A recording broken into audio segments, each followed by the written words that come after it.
All right, so this is workout A. Workout A has 7 movements. I'm gonna go through all 7 movements. I'll show you the full movement first, and I'll show you how we can break it down if we're not comfortable doing the full movement right away. So the first movement is a burpee.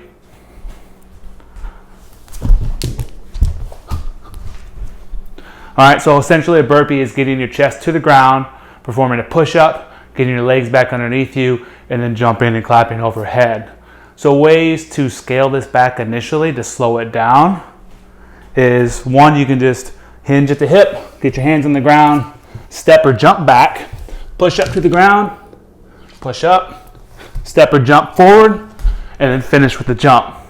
To scale even more is you can get down to the knees, high plank, push up to the knees, step up, and jump.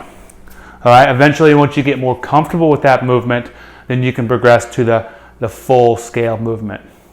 So the second movement is a mountain climber. We're going to start in this high plank position, and essentially a mountain climber is going to bring your foot out to the outside of your hand, and this is the full scale movement here. Okay, so you bring in your left foot out to outside of your left hand, right foot out to the right foot out to the outside of your right hand. A couple things you can do to slow this movement down is get in this high plank, bring the foot out, and hold that, bring the foot back, bring the other foot out. Once you get more comfortable with that, you can go quicker, and then you can start doing both feet at the same time. Okay, that's a mountain climber. Things you want to watch out for here is make sure you're not sagging at any time. You want to keep that tight core, belly button to spine, and squeeze the glutes.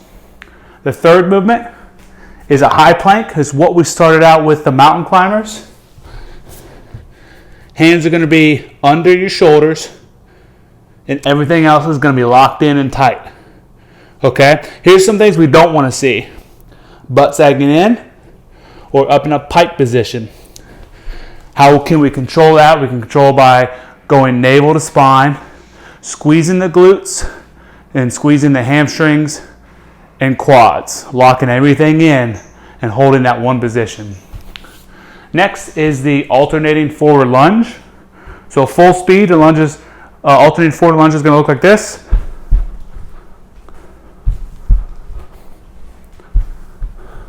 All right, and I'll slow it down.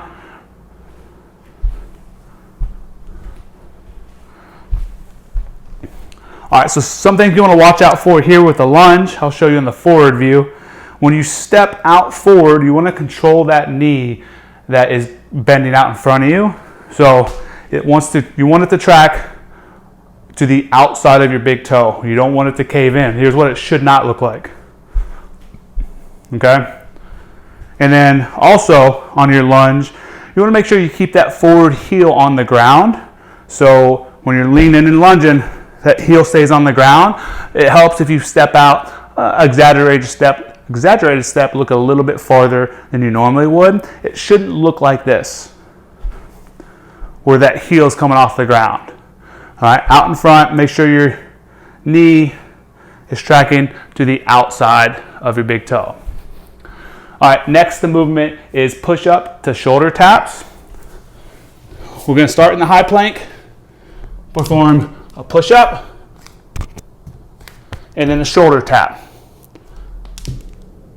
Push up, shoulder tap. So some things that help with the shoulder tap is to widen your feet a little bit more than you would in a push up and actually narrow your hands. If you're really wide with your hands, I'm going to show you what it's going to look like. You have to lean a lot. So what we're looking for is to maintain midline stabilization and do the taps. And if you need to widen your hands out to do the push-ups, bring them in, shoulder tap.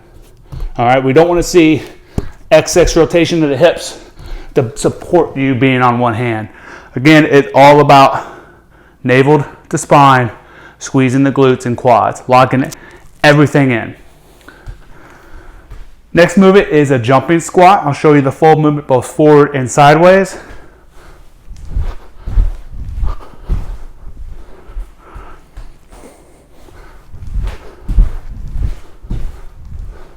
All right, so to progress from a squat to a jump squat.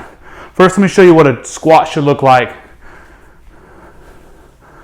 All right, knees, again, going over the toes, outward and not caving in, and heels staying on the ground. Okay, we don't want it to look like this. All right, so if you can't get back into a squat while keeping your heels on the ground, then have something in front of you that you can hold on to that allows you to sit back into your squat. So once we're comfortable with the squat, then we're going to go from the squat to a jump, and then just reset. Reset your feet, squat, jump. Once we're comfortable with that, then we'll do the full movement. All right. Last movement, the seventh movement, is a simple jumping jack. So that's workout A, 7 movements.